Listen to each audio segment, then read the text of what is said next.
ब्रजभूषण ना, उसका नाम ब्रजभूषण नहीं, उसका नाम ब्रज शोषण होना चाहिए था, क्योंकि वो शोषण करता है लड़कियों का। असली नाम तो उसका ये होना चाहिए था। और वो बैठे बैठे वहाँ पर क्या ही स्टेटमेंट दे दे के सब जगह सोशल मीडिया पे वायरल कर रहा है ना, 15 रुपए का मेडल। अरे तुम्हारे अब्बा ने भी देखा था वो मेडल 15 रुपए का, और कहते हो धनराशि वापस करेंगे। धनराशि तुम्हारे अब्बा की नहीं थी, तुम्हारे बाप की जागीर नहीं है, ना ही वो कुर्सी और ना ही वो पैसा और ना ही वो मेडल। जब झूठा नाटक करते हैं बेटी बचाओ बेटी पढ़ाओ, अरे बेटी बचाओ किससे? अपने सांसदों से बचाओ, अपने नेताओं से बचाओ। वो यहाँ की जो बेटियां हैं, जो देश की बेटियां हैं, चाटुकार बेटियां नहीं, चाटुकार बेटियां नहीं है ये देश की बेटियां हैं। और देश जब खतरे में होगा ना तो ये देश की बेटियां बोलेंगी। मोदी जी ने तो इनको भी बेटी कहा था, किसको? हमारी बेटियां, तो बेटियां होती तो आते ना। हाँ तो हाँ, बेटियां होती तो आते ना बेटियों से मिलने। बेटियों को चौराहों पे नहीं बैठाया जाता। ऐसे बाप की जरूरत नहीं है हमें जो अपनी बेटियों को लाके चौराहों पे बैठा दे। ऐसे बाप की जरूरत नहीं है, ऐसे भाई की जरूरत नहीं है हमें अपनी लड़ाई लड़नी आती है। ऐसे बाप भाई अपने घर पर रहें, हम लोगों को नहीं चाहिए। हम ना ही किसी संगठन से आते हैं, ना ही किसी पार्टी से आते हैं, हम इंडिविजुअल बोलते हैं और एक आम जनता की आवाज है। और आम नागरिक की आवाज को आप बंद नहीं कर सकते, ठीक है? आप आम नागरिक की आवाज को बंद नहीं कर सकते। और आपने जो मेरे घर नोटिसें भेजी है ना, मैं पहलवानों के आंदोलन में इस वक्त खड़ी हुई हूँ, मेरे घर पे नोटिस पहुंच चुकी है।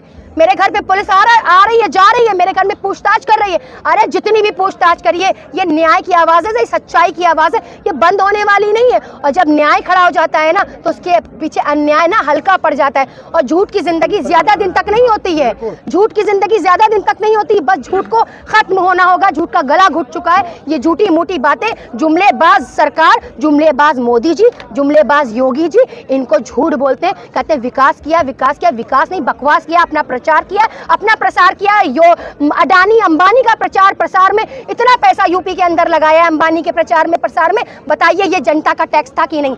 जनता के टैक्स से आप प्रचार करेंगे किसी का, उसका प्रसार करेंगे और हमारे लिए हमसे टैक्स वसूलेंगे और हमें ही नौकरियां नहीं देंगे, हमें ही रोजगार नहीं देंगे, हमें ही शिक्षा नहीं देंगे। अरे उल्लू बनाना बंद कीजिए मोदी जी, डरती मैं नहीं हूँ। और मुझे पता है 13 महीने हुए थे, 13 महीने हो गए थे किसान को अपने लिए लड़ते हुए। 700 किसान शहीद हुआ था। अब ये चाहते हैं बलि, अब हम महिलाओं की चाहते हैं बलि, तब ये मानेंगे, तब ये मांगेंगे माफी। इनको चाहिए बलि। अगर आप बलि भी चढ़ाएंगे ना तो बलि भी चढ़ेंगे उस बेटी के लिए, उस बेटी के सम्मान के लिए बलि चढ़ जाएंगे, लेकिन इंसाफ जरूर मांगेंगे। और डरते आपसे हम है नहीं। मोदी जी चल रही है, दबाव क्यों बना रहे हैं आप? क्यों जांच चल रही? खाली जांच ही चलती रहेगी? कौन सी जांच? पॉस्को लगने के बाद अरे अभी आप एक मुकदमा मैं कर दूं ना 376 का, नजर आओगे जेल में, ठीक है? भाजपा के नेता नहीं हो क्योंकि आप भाजपा के नेताओं के लिए संरक्षण है, वाईजेड प्लस सिक्योरिटी है, वो है। ये अपने नेताओं के लिए दोहरा कानून अपनाते, उनके सांसद बलात्कार करके भी आएंगे ना, उनको भी माफी मिलेगी। लेकिन आज आम नागरिक, विपक्ष जरा भी कुछ कर देगा ना, उसको जेल की 4 दीवारी मिलेगी, उसके घर पे बुलडोजर चलेगा। न्यायपालिका का फैसला आने से पहले ये एनकाउंटर करते हैं, बुलडोजर चलाते हैं, यही इनकी हकीकत है। ये संविधान नहीं मानते, ये संविधान को जलाकर फेंकने वाले, संविधान का हनन करने वाले लोग हैं। ये बाबा भीमराव अम्बेडकर की मूर्तियों को तोड़ने वाले लोग हैं। इनसे उम्मीद करते हैं कानून की। महिला विकास जो मंत्री है वो नजर नहीं आ रही। हाँ, अरे महिला है, उनके में महिलाओं के लिए सम्मान बचाई कहाँ? वो तो मर्द हो गई हैं, मर्दों के साथ खड़ी हुई हैं। आज हम महिलाएं हैं तो उस एक महिला के साथ खड़े हैं क्योंकि उसका अपमान हो रहा है। इनके जमीर मर चुके हैं, इनके जमीर बिक चुके हैं। आज जिनके जमीर जिंदा है वो इस वक्त पहलवानों के आंदोलन में खड़े, और हमारे जमीर मरे नहीं है और हमको कोई खरीद भी नहीं सकता। आपके पैसे, आपकी कौड़ी हम लोगों को, हमारे ज़मीन को खरीद नहीं सकते, क्योंकि अभी भी नागरिक जागरूक है। हम देश की लड़ाई लड़ रहे हैं, हम बेटियों की लड़ाई लड़ रहे हैं, हम उस पुरुष की लड़ाई लड़ रहे हैं जो बेरोजगार है, हम हर उस गरीब की लड़ाई लड़ रहे हैं इस वक्त जो लाचार है, हम उसकी लड़ाई लड़ रहे हैं। आप हमें लड़ाई लड़ने से रोक नहीं सकते। आज हमारे क्या विपक्ष ने बिठाया है यहाँ पर। अच्छा, मतलब जो भी आवाज उठाता है उसे विपक्ष बता देते, उनका कहना ही यही है, उनका कहना ही है। बाकी जो गोदी मीडिया है ना वो बड़ी अच्छी है, वो भी तो भाजपा की चाटुकार है, वो तो एडॉप्टेड मीडिया है, गोदी मीडिया, उसको तो गोद लिया गया है। मोदी जी ने अंजना ओम कश्यप और रूबीना लियाकत को गोद ले लिया, आपको नहीं पता है? और वो वही वो कहती हैं जो वो कहते हैं, तो बेटियां वही बोलेंगी जो बाप बोलेगा। तो बाप बेटी सब वहाँ एक है। और यहाँ की जो बेटियां हैं, जो देश की बेटियां हैं, चाटुकार बेटियां नहीं, चाटुकार बेटियां नहीं है ये देश की बेटियां हैं। और देश जब खतरे में होगा ना तो ये देश की बेटियां बोलेंगी। मोदी जी ने तो इनको भी बेटी कहा था, किसको? हमारी बेटियां, तो बेटियां होती तो आते ना। हाँ तो हाँ, बेटियां होती तो आते ना बेटियों से मिलने। बेटियों को चौराहों पे नहीं बैठाया जाता। ऐसे बाप की जरूरत नहीं है हमें जो अपनी बेटियों को लाके चौराहों पे बैठा दे। ऐसे बाप की जरूरत नहीं है, ऐसे भाई की जरूरत नहीं है हमें। हमें अपनी लड़ाई लड़नी आती है। ऐसे बाप भाई अपने घर पर रहें, हम लोगों को नहीं चाहिए। झूठा नाटक करते हैं, बेटी बचाओ बेटी पढ़ाओ। अरे बेटी बचाओ किससे? अपने सांसदों से बचाओ, अपने नेताओं से बचाओ। वो ब्रजभूषण ना, उसका नाम ब्रजभूषण नहीं, उसका नाम ब्रज शोषण होना चाहिए था, क्योंकि वो शोषण करता है लड़कियों का। असली नाम तो उसका ये होना चाहिए था। और वो बैठे बैठे वहां पर क्या ही स्टेटमेंट दे के सब जगह सोशल मीडिया पे वायरल कर रहा है ना, 15 रुपए का मेडल। अरे तुम्हारे अब्बा ने भी देखा था वो मेडल 15 रुपए का, और कहते हो धनराशि वापस करेंगे। धनराशि तुम्हारे अब्बा की नहीं थी, तुम्हारे बाप की जागीर नहीं है, ना ही वो कुर्सी और ना ही वो पैसा और ना ही वो मेडल। मेडल का अपमान हुआ है। कहा कि पिता तुल्य हैं ब्रजभूषण जी, तो पिता तुल्य हैं, पिता की तरह छू रहे थे। पिता ही तो शोषण कर रहा है। पिता नहीं, राक्षस है, राक्षस। ये रक्षक के भेष में भक्षक है, और इन भक्षकों को माफ नहीं करेंगी बेटियां देश की। और देश की हर बेटी इस बेटी के साथ खड़ी है। और वैसे भी मोदी जी, योगी जी से हम लोग को कोई व्यक्तिगत दुश्मनी नहीं है। अरे भैया देश का भला कर दो, बेटियों का भला कर दो, लोगों का भला कर दो। बंद करो ये हिंदू मुस्लिम, बहुत हो चुका। अब देश का नागरिक जागरूक हो रहा है। एक बार मेरी कहने से मोदी जी, मैं यहाँ से आपसे रिक्वेस्ट करती हूँ, बैलेट पेपर पे एक बार चुनाव करवा लीजिए ना, आपको आपकी हैसियत पता चल जाएगी। स्मृति ईरानी नहीं बोल रही इस मामले पर। स्मृति ईरानी के अंदर जमीर भी बाकी बचा है जो बोलेंगी। उनका जमीर मर चुका है, वो लोग बिक चुके हैं, और जो लोग बिक जाते हैं ना वो बोलते नहीं। और आप भी कल को अभी गोदी मीडिया में आपको नौकरी मिल जाए ना, आप यहाँ ये अपना यूट्यूबर लेकर खड़े नजर नहीं आएंगे। नहीं आप देखिए, पैसा आप बता दें, हम मानते हैं ठीक है, आप अगर वाकई खुददार होंगे तो नहीं बिकेंगे। आज भी ऐसे लोग हैं देश के अंदर 10% जो खुददार हैं, जो अपने ज़मीर से सौदा नहीं करते हैं। और हम ही वो लोग हैं जो कभी ज़मीर से सौदा नहीं करेंगे और देश के हित में लड़ेंगे, अपने हर हिंदू मुस्लिम से, ईसाई भाई के लिए लड़ेंगे, और खड़े हैं इनसे कंधे से कंधा मिलाकर। जैसे कि आपने देखा यूपी की बेटी इतनी दूर से चलकर, लखनऊ से चलकर यहाँ आई है, और 3 किलोमीटर की दूरी पर मुख्यमंत्री आवास है हमारा। अभी वो योगी जी डंडा बजाएंगे अपना, हमारे घर पर पुलिस खड़ी नजर आएगी, क्योंकि मुझे तो हाउस अरेस्ट कर दिया जाता है। हर दूसरे महीने मेरे घर के नीचे पुलिस लगाई जाती है। आपको नहीं पता है? अगर मेरी भी लोग तो राजनीति करने आते हैं। कौन? अरे अच्छा, मतलब कोई न्याय बोले तो वो राजनीति कर रहा है। भैया सबसे बड़ी राजनीति तो आप कर रहे हैं ना, वोटों की।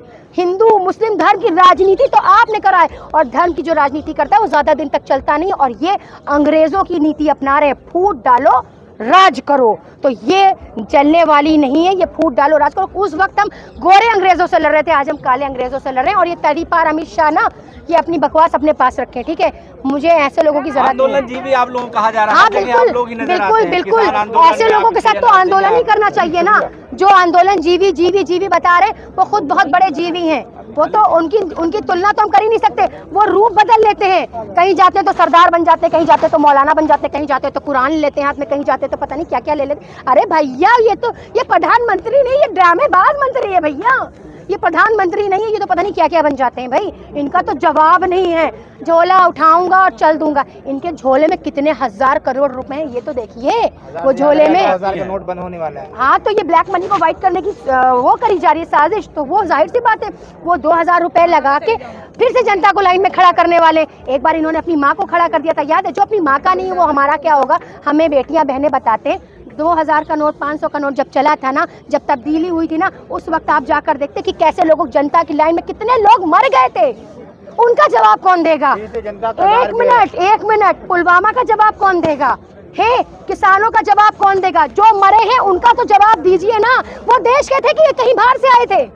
देश के लोग मरे हैं, देश के लोगों की मृत्यु की। ये मर्डरिस्ट है, मर्डरिस्ट। आप मर्डर करते हैं, मर्डर लोगों का मर्डर करके ना खड़े हो जाते हैं, कहते हैं मैं संस्कारी। कार्रवाई क्यों नहीं हो रही आपके हिसाब से? इतने मुकदमे, वो जाहिर सी बात है अपने घर के, वो उनके सारे घर के लोग जो संस्कारी है ना, उनके ऊपर नहीं होगा कुछ भी, क्योंकि वो हठधर्मी हिट्टी सरकार है। वो कानून को नहीं पढ़ती है, कानून वो दूसरों के लिए पढ़ती है और अपने लिए सारे संरक्षण पैदा करती है। उसका काम ही है। ये मोदी सरकार, ये अडानी अंबानी के चमचे बन चुके हैं। ये जेटों में टहलते हैं, प्राइवेट जेटों में टहलते हैं, और हम लोगों को कटोरा थमाने की कोशिश की जा रही है। आपको पता है रुपया गिर चुका है। आपको नोट बदली, फिर नोटबंदी, फिर 500 का, ये सब बेकार। अरे भैया, अगर नोटबंदी से हमारा रुपया बढ़ जाए ना देश का, हमारा रुपया बढ़ जाए ना देश का, तो बता दीजिएगा। क्यों हो रहा है? पता नहीं क्यों हो रहा है ये, लेकिन ये नहीं, ये मुद्दों से दबाने की कोशिश, ये मुद्दों से हटाने की कोशिश। पुलवामा का मुद्दा कैसे छुपाया है आपने? आपकी मीडिया क्यों नहीं दिखाती? गोदी मीडिया। इतना जवान मर गया, इतनी औरतें बेवा हो गई, कितनी माओ की गोद उजड़ गई, आपको कोई वो नहीं। बिल्कुल आरोप आप पर लगेगा, क्योंकि सरकार आपकी है। पुलवामा में अटैक कैसे हुआ? कैसे घुसपैठिए घुसे? कैसे आते हैं आतंकवादी? बाहर से कैसे आते हैं? आप संरक्षण देते हैं, आप बाहर जाकर मिलते हैं, विदेशों की यात्रा करते, यहाँ से जेट में टहलते और अंदर यात्रा करके हमारे लोगों को मरवा देते, हमारे शहीदों को मरवा देते, हमारे नौजवानों को मरवा देते, रोजगार दे नहीं पाते। 20-20 घंटे बेचारे आरपीएफ वालों से ड्यूटी ले रहे हैं, यहाँ पे इतने सारे पुलिस वाले, कितने सारे सिपाही खड़े 12-12 घंटे ड्यूटी लेकर 12-12 घंटे ड्यूटी लेते हैं, उससे भी ज्यादा लेते हैं, लेकिन पैसा के नाम पे कुछ नहीं देते, रोजगार के नाम पर कुछ नहीं देते, सैलरी नहीं बढ़ाते। कितने शिक्षकों की सैलरी को कैसे गबन कर लिया, कितने लोगों की सैलरियों को गबन किया हुआ है। अरे जवाब देना होगा मोदी जी, आपको एक एक बात का डेटा देना होगा। प्रचंड बहुमत के साथ प्रचंड उसे वहीं आएगी। लगता है इसके बाद आएगी क्या? जब ईवीएम ही हैक कर लोगे तो प्रचंड नहीं चंड हो जाएगी। और जब क्या कर्नाटक, वही तो कह रहे हैं, ये तो कहीं ना कहीं सोची समझी साजिश है। वहाँ की जनता भी जागरूक है, लेकिन एक चीज है, कुछ कहीं ना कहीं साजिश हो रही है, और जो साजिश है ना, ये बीजेपी है। और बीजेपी ये सोच रही जाने वाली नहीं है, ये राजशाही चाहते हैं। इनकी जो कहेगा, जो इनकी सुनेगा वही आगे बढ़ेगा, जो लड़ेगा वही आगे बढ़ेगा। ये बहुत चालाक लोग हैं। ये कर्नाटक में ऐसा कुछ भी कोई खेल नहीं खेलना चाह रहे थे ताकि केंद्र में इनको नुकसान ना हो जाए। ये केंद्र जीतना चाहते थे, और ये केंद्र सोचते हैं हम जीतेंगे, लेकिन जनता भी बताएगी कि कैसे आप जीतते हैं। एक बार आप बैलेट पेपर पे मेरे कहने से मोदी जी चुनाव करवा लीजिए, अभी आपको आपकी हैसियत पता चल जाएगी। मैं बस यही कहना चाहती हूँ, आपके चैनल के माध्यम से रोजगार दीजिए, शिक्षा दीजिए, सुरक्षा दीजिए, महिलाओं की बात करिए।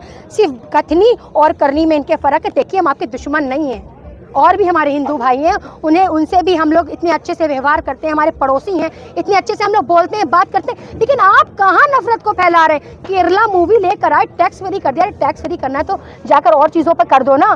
कितना युवा परेशान है, कटोरा हाथ में लोगों के। ये देश बर्बाद करके भागने वाले लोग हैं, इनके हाथ में देश नहीं देना चाहिए था, इनके हाथ से देश छीनना चाहिए, इनके हाथ से देश छिनेगा और 2024 में छिनेगा। अमृत काल नहीं, जहर काल चल रहा है, जहर काल, जिसमें जहर, धर्म का जहर घोलकर पिलाकर और उसको विष पिला दिया जा रहा है। विष जानते हैं ना, विष जहर को कहते हैं, तो वो विष पिलाया गया। विष नहीं, अंधभक्त भी जागेंगे, अंधभक्त भी जागेंगे। जिस दिन इनकी माँ बहन बेटियों पर आएगी ना, उस दिन ये भी जागेंगे, और युवा, हर वो युवा जागेगा। कोई अपनी माँ का अपमान नहीं सहेगा। और ये जो बेटी बैठी, वो भी माँ है, बेटी है, बीवी है, बहन है, आज उसका अपमान हो रहा है। गोया की हर महिला का अपमान हो रहा है, आज उसका अपमान नहीं सहा जाएगा। देश को न्याय चाहिए, हर बेटी को न्याय चाहिए। अगर विनीता फोगाट को, विनीश फोगाट को और ये हमारी साक्षी मलिक को इंसाफ नहीं मिला, तो समझिए दुनिया की कोई भी बेटी को इंसाफ नहीं मिलेगा, क्योंकि वो एक चैंपियन थी। उसने पूरे देश के लिए एक तमगा जीता था, और उस तमगे वाले की जब कोई अहमियत नहीं है ना, तो क्या रिक्शा चलाने वालों की अहमियत करेंगे? रिक्शा चलाने वालों की बीवियों की अहमियत करेंगे, उनकी बहनों की? अरे आम नागरिक तो आपकी नज़रों में कीड़े मकोड़े हैं ना, हम लोग तो कीड़े मकोड़े हैं ना, तो वो पहले उसकी अहमियत दीजिए ना। शुक्रिया।